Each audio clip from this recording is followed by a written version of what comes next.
Chega mais nação, chega muito bem-vindos mais uma vez, galera, ao nosso canal, trazendo mais um corte com a repercussão da imprensa esportiva. Grande vitória e atuação do Mengão, reassumiu a liderança do Campeonato Brasileiro, vencendo o Sport no estádio do Maracanã por 3-0. Então já vai deixando aquele like e se inscreva no nosso canal, galera.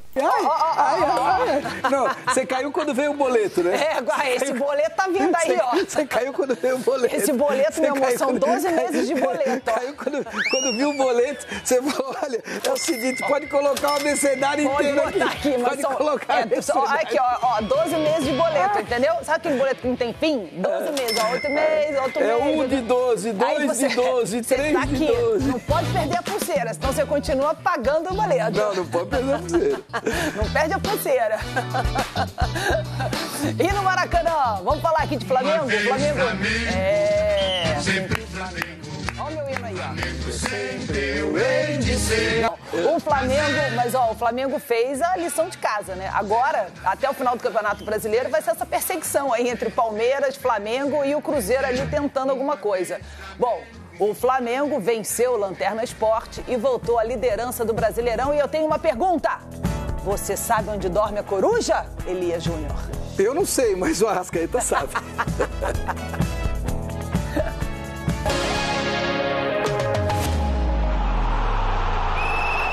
Aqui no Maracanã, Flamengo e Sport se enfrentaram em mais uma rodada do Campeonato Brasileiro e podemos dizer que foi um jogo de apenas uma equipe. O Flamengo controlou praticamente todos os 90 minutos, mas sofreu para construir o placar de 3-0, especialmente na primeira etapa. E se alguns torcedores reclamavam da falta de chutes de média distância, isso foi bem visto na primeira etapa, só que faltou pontaria. As características dos jogadores que estão no campo, tem uns que são mais chutadores que outros. E principalmente os espaços que o adversário deixa para que você chute. E uma das coisas que o Sport deixa esse espaço na frente da área muitas vezes para que você chute. Dentro da área, Bruno Henrique teve a melhor oportunidade da primeira etapa, mas chutou para fora. No segundo tempo, logo aos 5 minutos, saiu dos pés de Bruno Henrique o primeiro gol do jogo. Ele recebeu uma bela bola de Samuel Lino e abriu o placar. Depois disso, em menos de 20 minutos, o Flamengo matou o jogo. Primeiro, mais uma vez, com Bruno Henrique, que pegou o rebote do goleiro Gabriel Vasconcelos. Depois, o grande gol da noite. Jordan de Arrascaeta bateu essa falta com maestria para dar números finais à partida. Final, Flamengo 3, Sport 0. Agora, o Flamengo volta suas atenções para o São Paulo, adversário da próxima quarta-feira. E com a vitória, chegou a 64 pontos, se mantendo muito vivo na luta pelo título brasileiro. O que nós temos que fazer é pensar no próximo jogo. É o que eu faço. Tá muito longe da final, sei que vocês querem saber da final, querem falar da final. A única coisa que passa na minha cabeça é São Paulo e essa é a minha mensagem que eu tenho passado para os meus jogadores. O que tá na nossa cabeça é a próxima rodada. E a única coisa que importa é o que está no nosso alcance, o que está na nossa mão é o que podemos fazer, é tentar ganhar do São Paulo a próxima rodada. Fala aí, Eli. Eu só vou falar assim, o seguinte, você pode falar uma coisa só? Duas. É assim, o primeiro tempo, foi aquilo que a gente estava conversando até aqui, né? O Flamengo, ele chega, ele vai, ele assusta, ele abafa, ele vai pra cima, mas ele ainda precisa acertar essa bola final aí. Por exemplo, uma partida mais difícil, uma final de Libertadores que teremos no dia 29 de novembro entre Flamengo e Palmeiras, não dá pra ficar perdendo tantos gols assim. O Gabriel defendeu muito. Só pra gente ter ideia, que, olha só, foram 24 finalizações do Flamengo contra 4 do Sport. Eu assisti bem esse jogo. 24 finalizações, Eli. Primeiro tempo, o Flamengo teve lá 15 finalizações, mas nada assim excepcional, nada gigante. 70% de posse de bola contra 30%, mas é óbvio que você vai ser o Flamengo e isso só demonstra a enorme desproporção entre o que acontece dentro do futebol brasileiro quando você é o Flamengo e tem 2 bilhões de reais de orçamento para 2025 e quando você é o Sport, que não vai ter nem 12 vezes a menos esse orçamento. Então, você tem um time que vai faturar 2 bilhões e um time que muito dificilmente vai faturar 150, 160 no ano. Essa é a realidade. Vai cair na Série B, provavelmente. Não, estará na Série B, não tem outra alternativa. Eu não vou ficar fazendo tipo aqui, Juventude e Sport estão na Série B em 2026. Digam o que quiserem, pode dizer o que quiser. O Juventude pode até ganhar do Palmeiras hoje, não vai mudar absolutamente nada aquilo que eu acredito ser a lógica do futebol para 2025. E essa é a realidade. As desproporções financeiras são tão grandes. No caso do Juventude, então, a desproporção ainda é maior. O Juventude tem o pior orçamento da Série A do Campeonato Brasileiro. Então, a gente ontem o que viu aquilo que... Anota aí, Glenda, cada vez a gente vai ver mais. Lembra quando eu te falava? É inacreditável que o futebol movimente 4 bilhões de pessoas no planeta. É inacreditável que o futebol movimente no Brasil bilhões de reais e de dólares e que a gente não tem esse profissionalismo ainda. Esse profissionalismo está chegando. Esse profissionalismo, as pessoas vão falar, mas o futebol vai perder o encanto? Óbvio que não vai perder o encanto. O futebol vai mostrar caminho para que o Corinthians seja profissional como o Palmeiras é, para que o São Paulo seja profissional como o Palmeiras é, como o Flamengo é. E aí você vai começar a entender que essa desproporção é gigante. E essa desproporção, ela tem que ser reconhecida e tem que ser efetivada dentro das 4 linhas. Foi só isso que aconteceu na partida de ontem do Flamengo contra o Sport. Uma incrível desproporção de qualidade, de orçamento, de estrutura. A única questão é que o nosso Felipe Luiz ainda precisa evoluir, né? Ai, meu Deus do céu, você não aguenta, né? Você não aguenta. Você vai lá e... Gente, pelo amor de Deus, Felipe Luiz... Vai na minha. Não, vou na sua. Nessa não vou. Nessa você não vai? Nessa eu não entro no seu bonde, não. Você não acha eu que... Eu entro no seu bonde em várias coisas, mas nesse bonde aí... Você não acha que o Palmeiras vai ser campeão brasileiro e campeão da Copa Libertadores? Não, eu acho que não. Eu acho que o Campeonato Brasileiro, a gente ainda tem muitos jogos pela frente. Não sei, vai ficar essa perseguição entre os dois. Quem errar menos, é aquela história, quem errar menos e quem desperdiçar chances, por exemplo, o Flamengo jamais poderia perder para o Sport. Não existe essa possibilidade.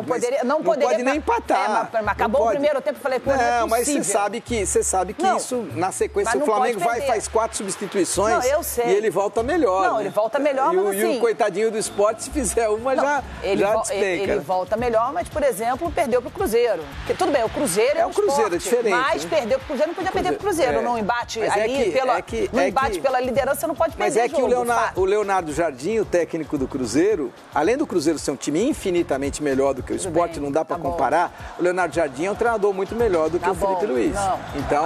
calma, peraí. Peraí, gente, calma. O Cruzeiro pode ganhar do Palmeiras também. Não, claro que pode. Cruzeiro pode ganhar do Palmeiras. Óbvio que pode. Aliás, Cruzeiro e Palmeiras... Não, já foi. Já foi. Olha só, o Cruzeiro em relação ao Palmeiras, olha só.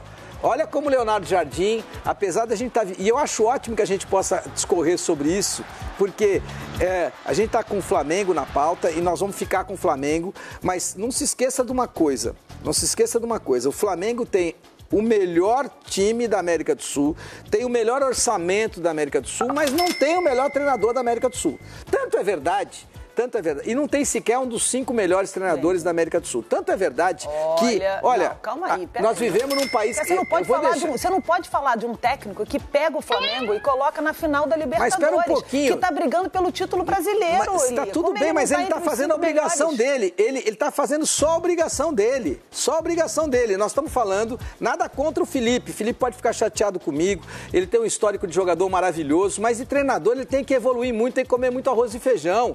O Felipe Luiz quase ficou fora nas quartas de final da Copa Libertadores da América. Ele tem que colocar uma estátua e pagar o bônus para o Rossi, que garantiu a classificação dele para as semifinais da Copa Libertadores nas penalidades máximas. Caiu na Copa do Brasil, falha dele, Felipe Luiz. Palmeiras caiu na Copa do Brasil, falha do Abel. Só que o Abel tem um retrospecto. São os dois times que o Abel tem um retrospecto como treinador que o Felipe não tem. E aí ele está começando, não significa que ele não vai ter. Ele só tem 4 derrotas no Campeonato Brasileiro. Mas espera um pouquinho. É a melhor defesa do Campeonato Brasileiro. É o melhor melhor ataque do Campeonato Se o Palmeiras Brasileiro. ganhar hoje, que é natural que o Palmeiras ganhe de Juventude, mesmo o jogo sendo em Caxias do Sul, é natural. Eu não consigo enxergar um Palmeiras que não seja um Palmeiras vitorioso hoje. O Palmeiras assume de novo a primeira colocação do Campeonato Brasileiro. Por isso que eu tô falando que vai ser essa briga até o final. Nós temos o quê? 8 rodadas pela frente? O Palmeiras ainda tem um jogo, né? Ainda tem um jogo. Pro Palmeiras é 9. Pro Palmeiras 9, pro Flamengo 8. Vai ficar essa perseguição um contra o outro ali. Não pode. Agora, o problema é o seguinte: como o Flamengo perdeu, agora eu já até esqueci o jogo, que ele não podia ter perdido.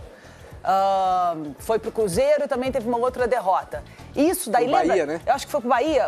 Exatamente, foi pro Bahia. Perdeu pro Bahia. Lembra que a gente até falou aqui no Show do Esporte? Essa derrota pode custar o título do Campeonato Brasileiro. Eu entendo o seguinte. Mas não significa que o Palmeiras não possa perder também nesse caminho. O único profeta aqui, e é o que você vai ler agora. Eu não sou profeta. O único profeta aqui é esse que você vai ler agora. Ah, é agora? Então tá bom. Como profetizou Abel Ferreira, foi uma noite mágica. Pega a calculadora agora. Vou pegar. Pega a calculadora agora. Põe e aí é que eu te digo as desproporções e por que o Abel tem que ser grande mesmo e tem que entregar nessa proporção. Mas tá entregando. Vamos lá. 3 milhões são 36. Conta rápida aqui. Peraí, você vai me confundir que eu sou horrorosa 36 mais 36 mais 30. 36 mais 36 mais 30. 102 milhões de reais. 102 Após a classificação, o que aconteceu? Agora eu vou embora, porque eu sou humilhada aqui nesse programa. Meu amor, 102 milhões de reais. Você acaba 2025 com 102 milhões de reais na conta bancária. Não é brincadeira, Elia, não. o que você ia fazer? Você ia aguentar mais ano que vem? Eu ia dar de entrada e pagar o resto das parcelas em 12 meses. Do H. Vamos continuar aqui. Bom, após a classificação heróica, Abel Ferreira fez questão de valorizar a participação da torcida. Hoje é dia 31 de outubro, né? E até 29 de novembro nós só vamos pensar em Palmeiras e Flamengo. A grande final da Libertadores da América. Não tem jeito. Esse assunto aí vai dominar o noticiário, porque eu já dei aqui a minha opinião. Eu acho que é a maior final brasileira de todos os tempos e de todas as competições. Você pega aí as finais brasileiras de Libertadores, de Sul-Americana, finais de Campeonato Brasileiro, finais importantes. Eu acho que essa que vem aí no dia 29 de novembro, ela é a maior final brasileira de todos os tempos, né? Por quê? Porque, cara, Flamengo e Palmeiras, eles dominam o futebol brasileiro há bastante tempo. Se você for ver, de 2018 para cá, só dá os dois na maioria das vezes. Apareceram alguns intrusos aí no meio do caminho, né? Por exemplo, 2021, o Atlético Mineiro ganhou a Copa do Brasil e o Brasileiro. Em 2023, o Fluminense ganhou a Libertadores da América. Em 2024, o Botafogo ganhou o Brasileiro e a Libertadores. O São Paulo foi campeão da Copa do Brasil em 2023. Mas se você for ver, todos os anos, eles estão ali. Algumas vezes eles não vencem, mas eles estão ali, sempre disputando, sempre beliscando. A exceção foi o Flamengo, em 2023, não ter vencido nenhum título, e o Palmeiras em 2019. Porque, tirando esses 2 anos, Palmeiras em 2019 e o Flamengo em 2023, eles ganharam títulos todos os anos de lá para cá. De 2017, 2018, quando eles começaram a assumir esse protagonismo no futebol brasileiro. E eu chego a dizer o seguinte: nós já temos, sim, uma dupla que é equivalente ao domínio que tem Real Madrid e Barcelona na Espanha, pô. Na maioria das vezes dá um dos dois, gente. Isso é um fato. Os outros que se virem, que corram atrás para melhorar, seja virando SAF, seja como uma administração mais competente, pagando suas dívidas, os outros que se virem. Porque Flamengo e Palmeiras saíram muito na frente dos outros. Eles começaram a sua reestruturação no mesmo período, 2013, de maneiras completamente diferentes, mas se organizaram e seguiram o caminho correto. Estavam muito mal, o Flamengo estava praticamente falido e o Palmeiras também. Se não fosse Paulo Nobre, o Palmeiras ia falir. E se não fosse o grupo da Chapa Azul, liderado, é importante dizer isso, hein? Liderado por BAP, Landim, Valim e outros nomes importantes que colocaram Eduardo Bandeira de Mello como candidato, e ele foi eleito para o mandato em 2013 e executou todo um plano elaborado. Se não fosse isso, o Flamengo também teria falido, assim como o Palmeiras, que foi salvo por Paulo Nobre, e o Flamengo pela Chapa Azul, que está no poder até hoje.